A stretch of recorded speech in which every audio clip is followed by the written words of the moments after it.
Can you slow down, please? Oh, you're like a racehorse that's been sitting in the stable. Nice.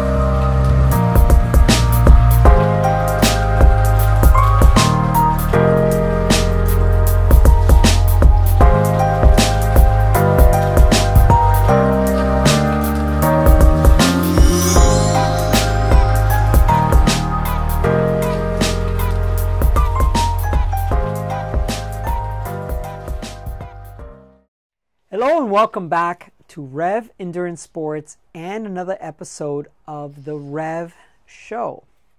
I'm your host, George, with my lovely girlfriend, Jessica. Hi, how are you? Yeah. Welcome back. Welcome back.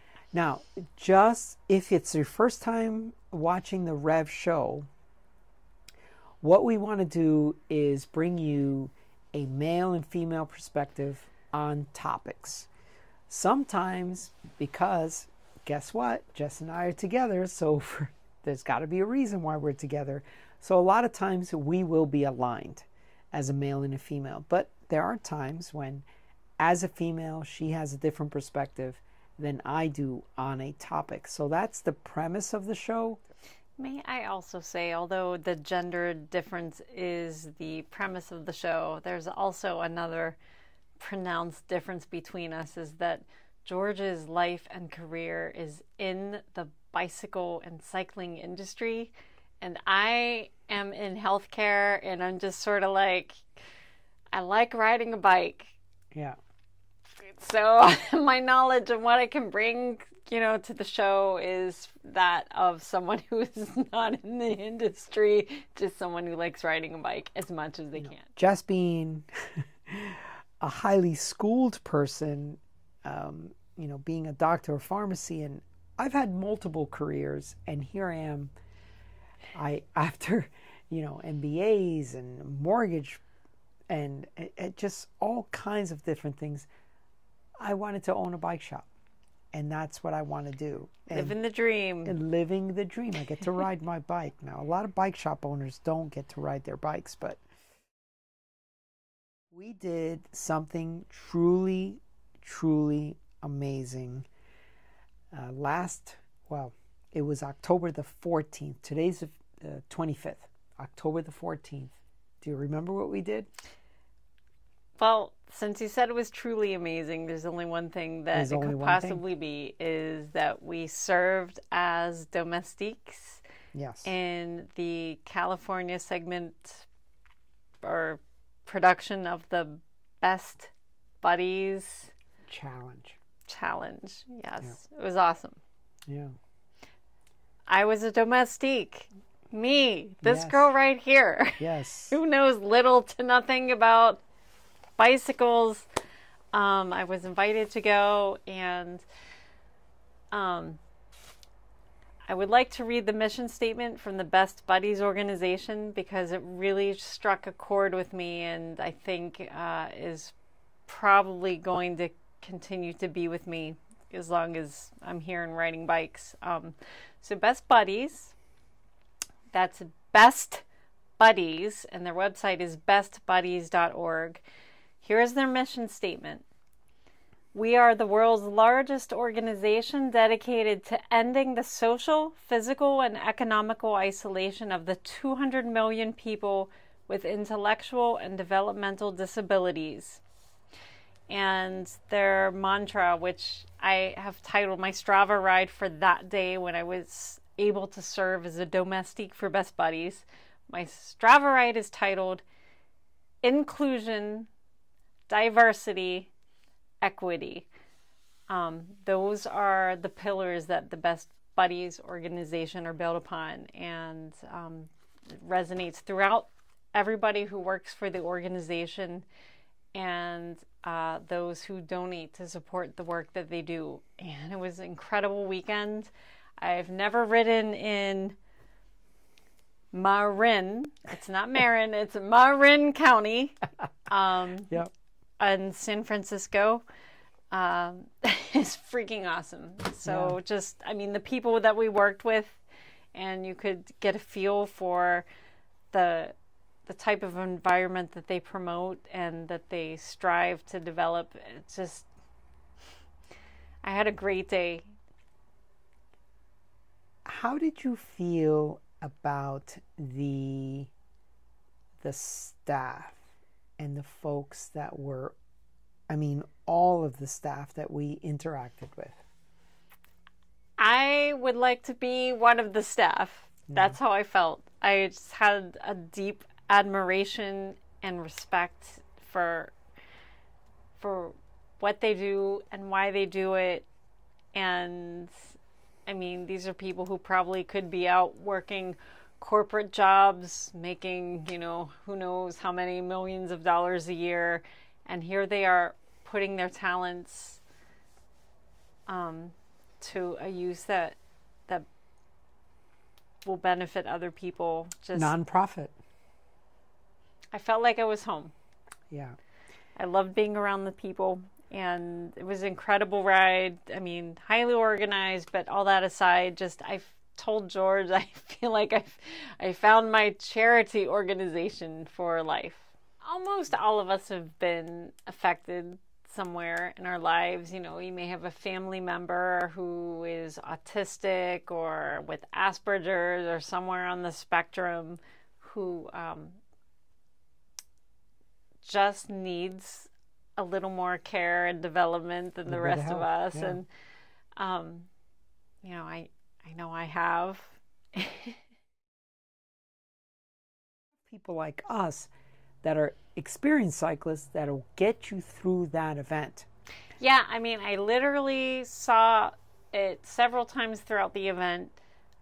George and some of the other very strong domestiques pushing, like gently, you know, transferring their energy to the ride participants to help them get up the hill.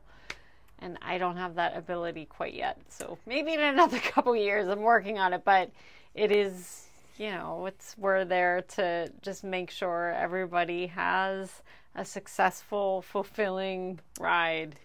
And Jess and I'm very proud of this.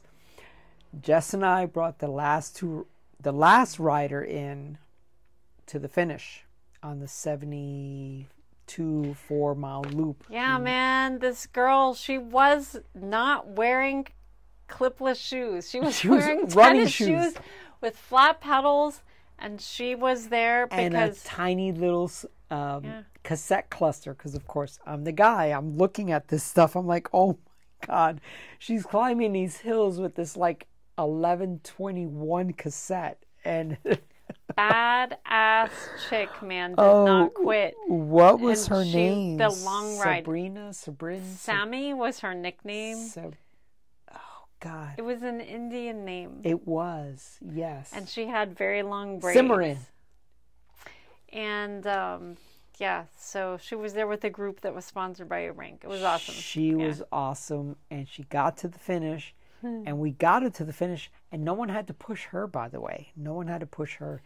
She made it up that last hill. In her tennis shoes and flat pedals. And how many miles? 73? 72, 4-ish, 5-ish thousand feet. As a domestique, it's not about you, is it? It's not about you. It's not about you.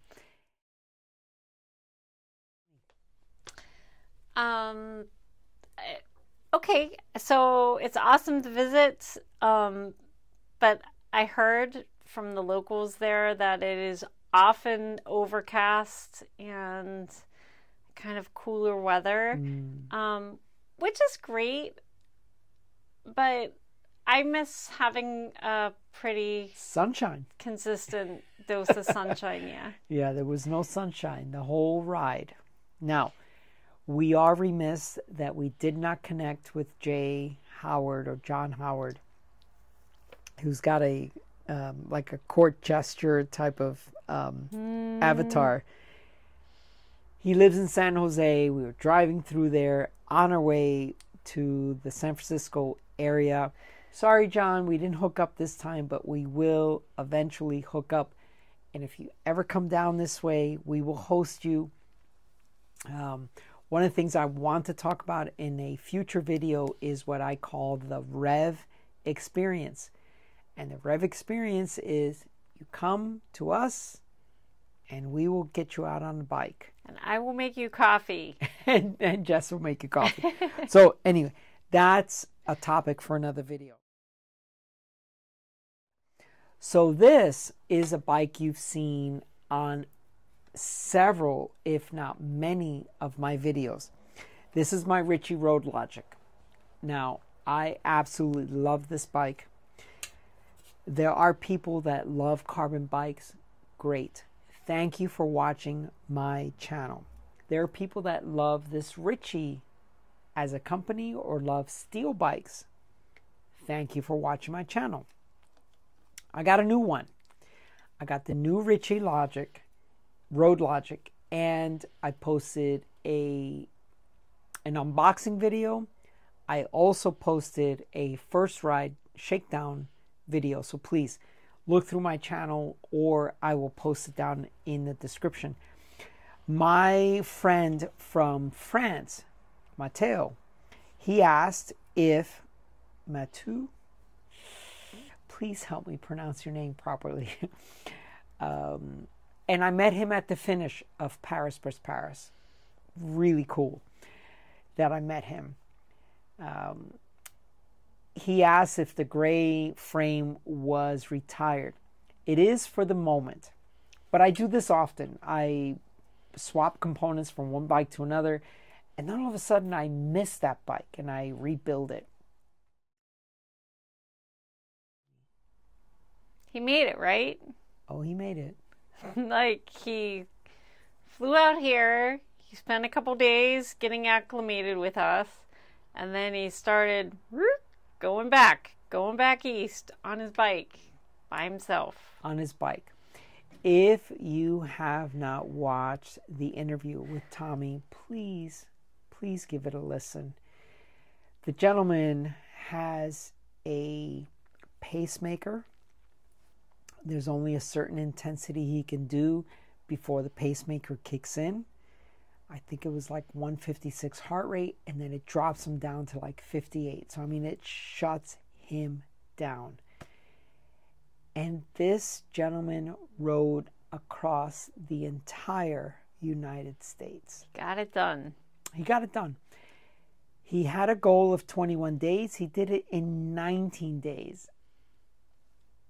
It's pretty amazing. 160 miles per day was his average. There was a few days he did over 200.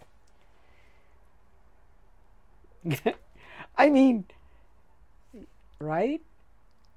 Yeah, I mean, he had a plan. He stuck with it. He gave himself a little bit of leeway for if he gets lost or has a hard day or he needs extra rest or whatever. And yeah, it's just, he did like 60 extra together, miles so, on one of the times he got lost. Yes. Yeah, so he knows himself very well and challenged himself to be even more, and he got it done. We're very proud of you.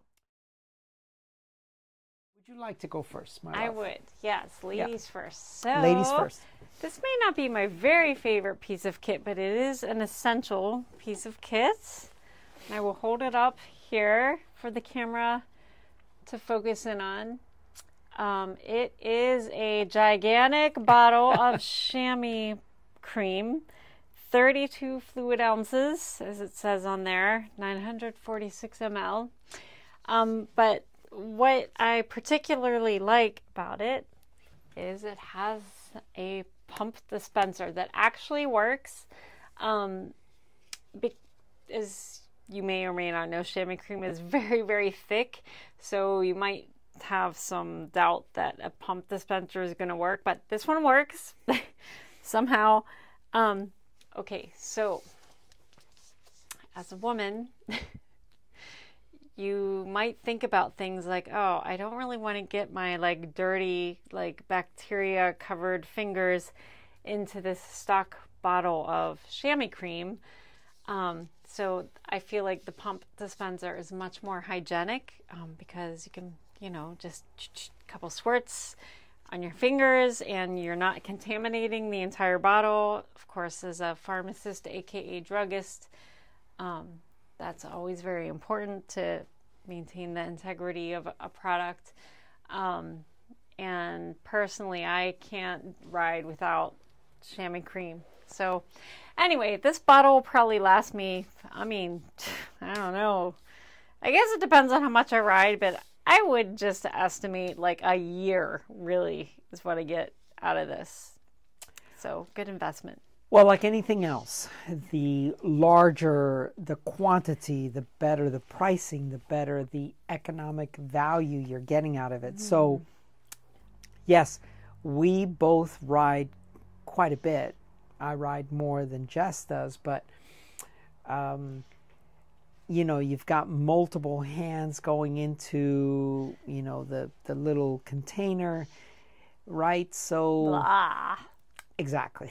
I mean, and this makes more of a community, right? Chamois cream, if you will. So when I used to do cycling camps, yes, I would have a pump type of thing, but it comes in that. It comes in an 8-ounce squeeze type of tube, which can also be hygienic. I've seen some in tubs. Those are the ones we're trying to stay away from. And then, if you wanted to take one on a bike ride or I had several of these when I went to BBP. You can just have a single serve. Now, as I'm launching my nutrition line, I know how expensive single serves are. So yeah, I was going to say, you don't want to get that confused with a gel. Right. Or even worse, any of the things that you use for warming, right? So anyone who does cyclocross, you know what I'm talking about. You'll put this warming cream on, so you don't want to put that on your genitalia. So,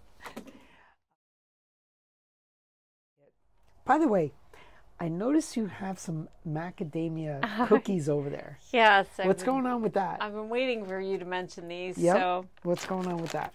This is a bag of Honolulu cookies. Okay, it's from the Honolulu Cookie Company. Mini Bites, chocolate chip macadamia.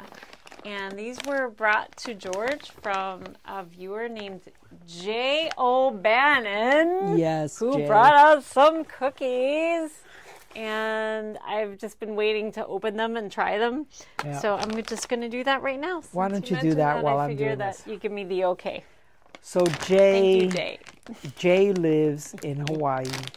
He comes up to the mainland, spends a few months up here in California, and he's always got some project of some sort where I'm building a bike for him. And what do you got?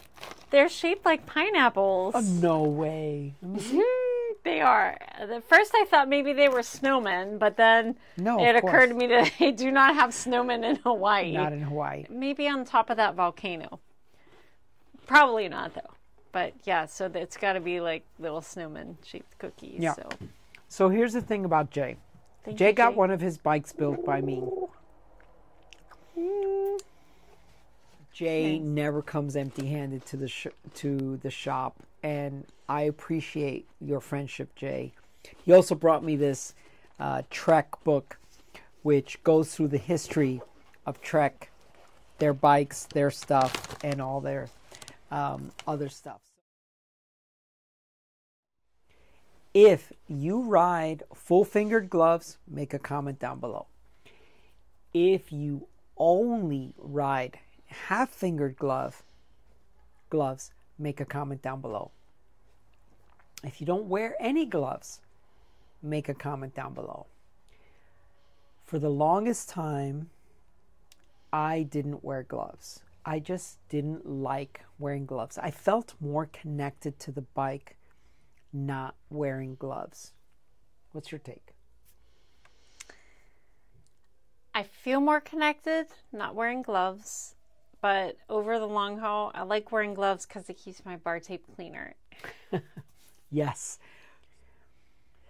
But skin cancer, the damage onto your skin from the sun, yeah, I'm wearing gloves now. These days, I almost always have gloves, you know, A, to keep my bar tape clean, and B, to have some protection against the sun.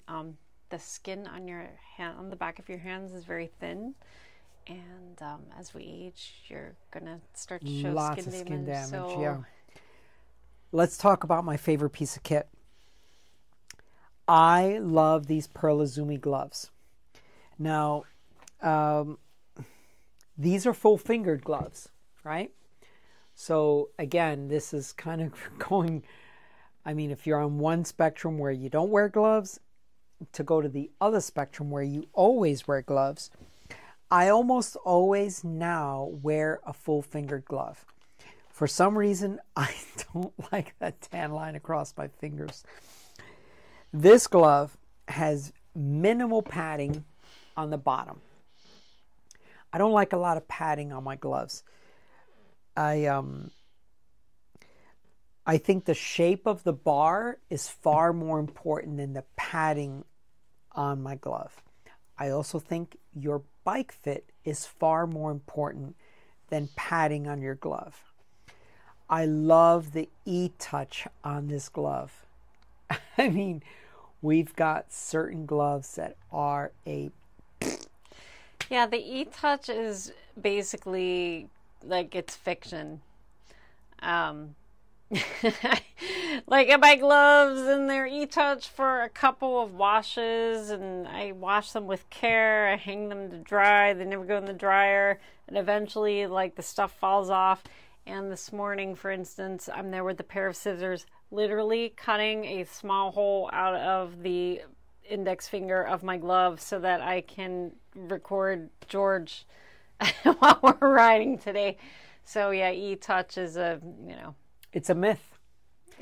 So these gloves, and by the way, we've talked about this before, but anything that I do a product review or anything that I do a favorite piece of kit on, that's something you can support the channel, purchase through me, and I will ship around the world. The nose wipe, because you know as a cyclist, you know this happens. Your nose gets runny, you wipe your nose. This thumb part is so soft. It is perfect for wiping your nose. I mean, Pearl Izumi used to be such a cheap, I don't want to offend anyone, but it used to be such a bargain budget brand. They've really stepped up. This is the pro level glove. They call it the pro something gel glove, I think. This is a very, very good glove. Look at this tiny little Velcro strap. That's all there is. It's just this little strap. Because the other thing about Velcro is eventually it wears out. It just doesn't work. I do appreciate a nose wipe feature on any glove. Yep. As a little comic relief, though, it is unfortunate when you are out on a misty morning and your sunglasses are all wet from the condensation in the air, and you think, oh, I will just give it a quick wipe with my thumb, and no. You know, no. I never, never, ever touch my sunglasses once I'm out on the road. I don't touch them.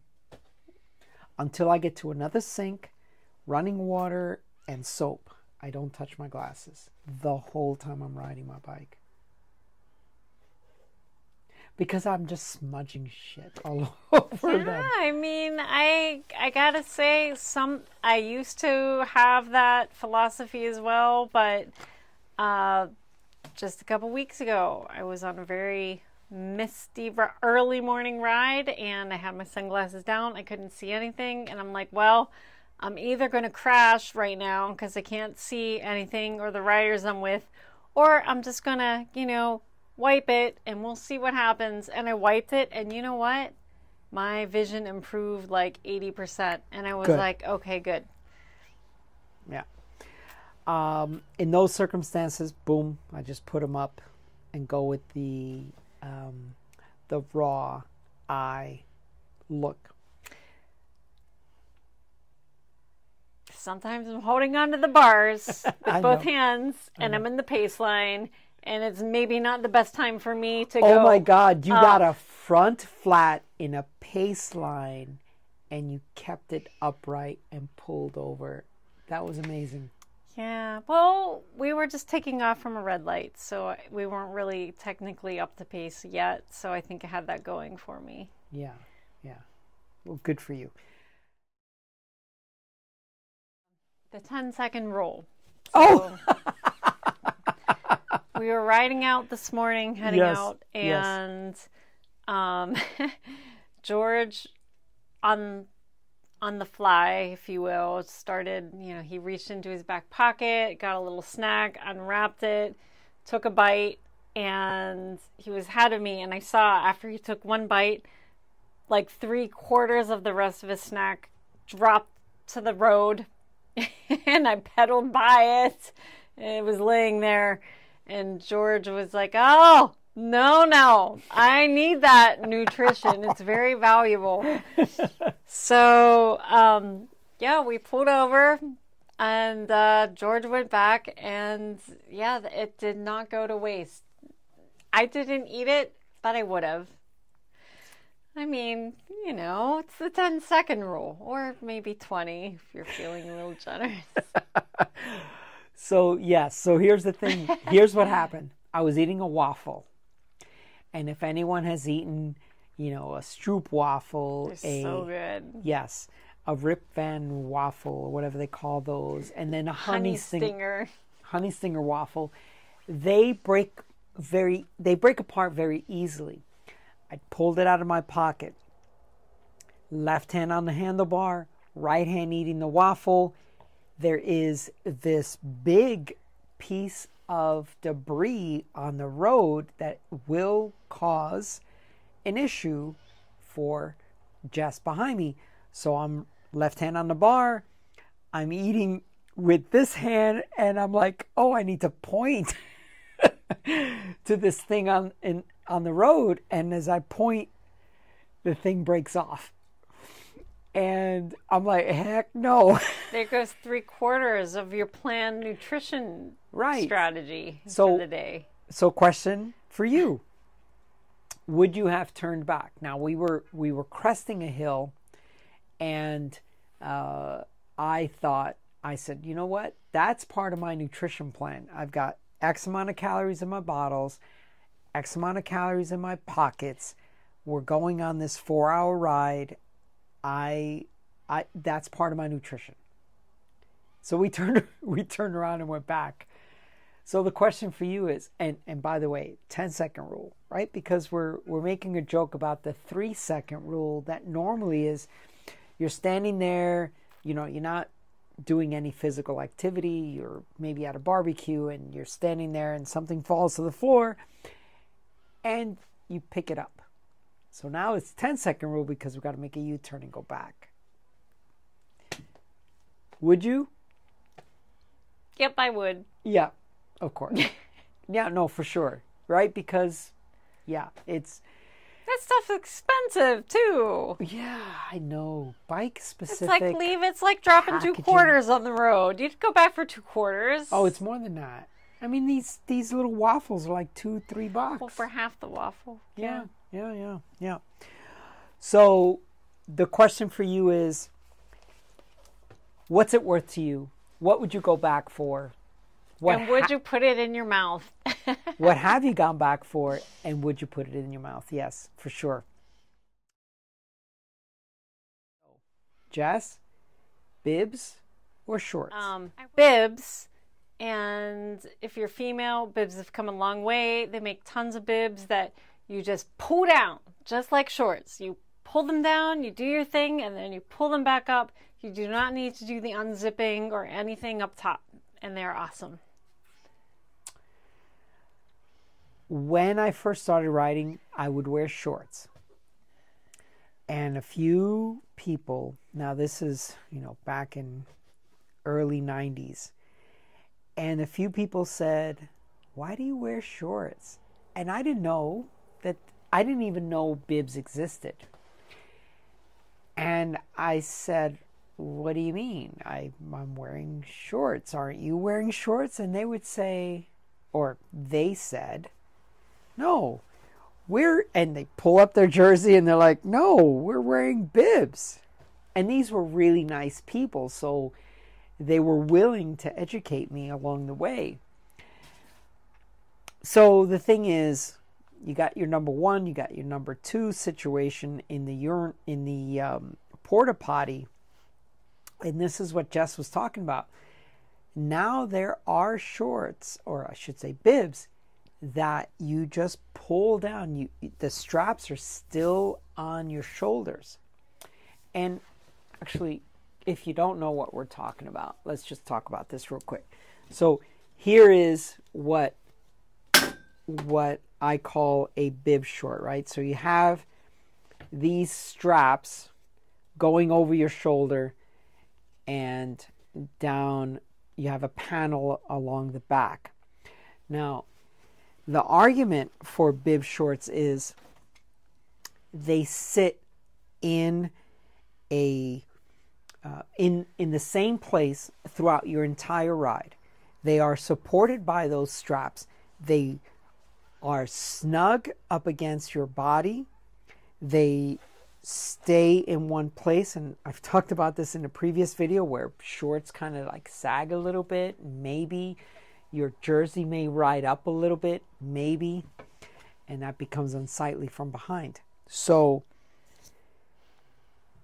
in general, a bib short clothing manufacturer is going to put their best materials into their bib. They're not going to spend much money on their short. The short is going to have the lower end chamois, the lower end material. They may not have compression on the legs and things like that. But the bib is typically their premier product. If you're like a company like ASOS, that is what you've built your business around, the bib that you produce. Some of their bibs have been over $400 something. The Campionissimo model comes to mind. So I'd like to know from you folks, do you wear a bib? Do you wear a short? And then the reason why. If you're a female, do you wear a bib? Do you wear a short? Any thoughts on that? No, I pretty much. I've only ever seen bibs. Yeah, I said that bibs is my preferred way to go, and I'm sticking to that. Yeah. Bibs. Yeah. Okay, that is our show for today. Please like and subscribe. Please make comments down below. We're interested to hear what your thoughts are. This is the type of show that if you make it more interactive, then we have more topics to talk to you about, and we have a different perspective because we've heard your perspective, we've got our perspective. Thank you so much for watching us. I appreciate your time and your attention. Please like and subscribe. We'll see you up the road.